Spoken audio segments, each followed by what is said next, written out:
Hello everyone, my name is Kelsey Van Vorst. I'm an interpretation manager at Prairie. Today we are going on a simple machines scavenger hunt. Now there are 6 different kinds of simple machines and I bet you can find examples of them in your own home. First, before we get started, let's go into detail about what each of those simple machines looks like. First, we have an inclined plane. The inclined plane with force helps you get a load from a low height to a high height. Next is the screw. The screw has inclined planes built into it. So when you push down with force, the teeth on the side of the screw act as an inclined plane.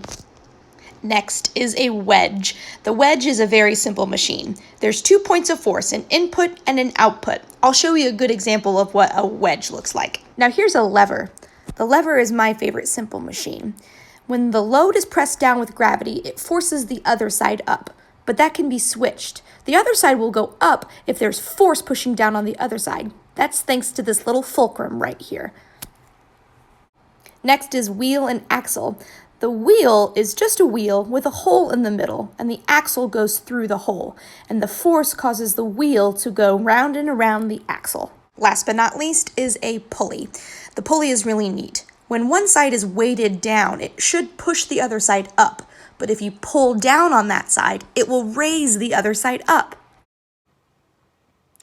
Now that we've learned about each simple machine, let's see how many of them we can find around our homes. I found a pulley! My blinds in my apartment act like a pulley.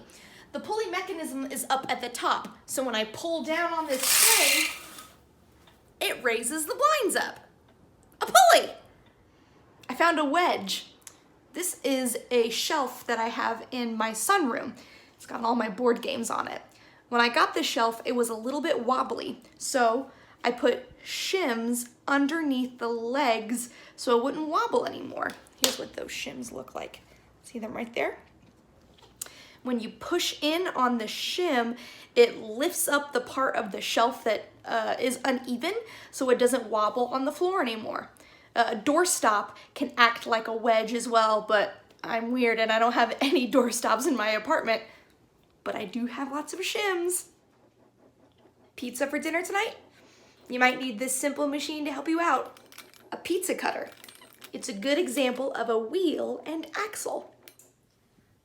Stairs are a really good example of an inclined plane. I need to get from this height to that height.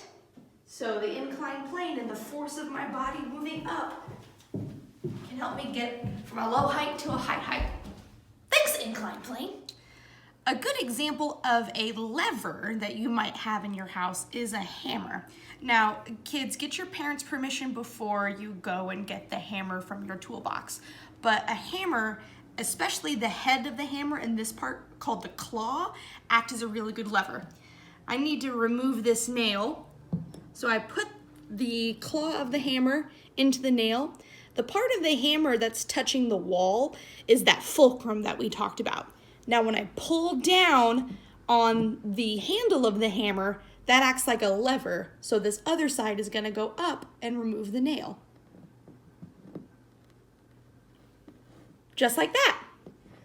I don't need to remove that right now.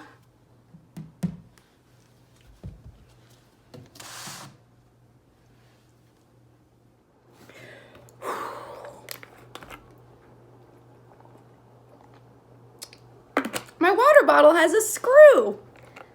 Watch. Screw it on. Screw it off. See how it's going up?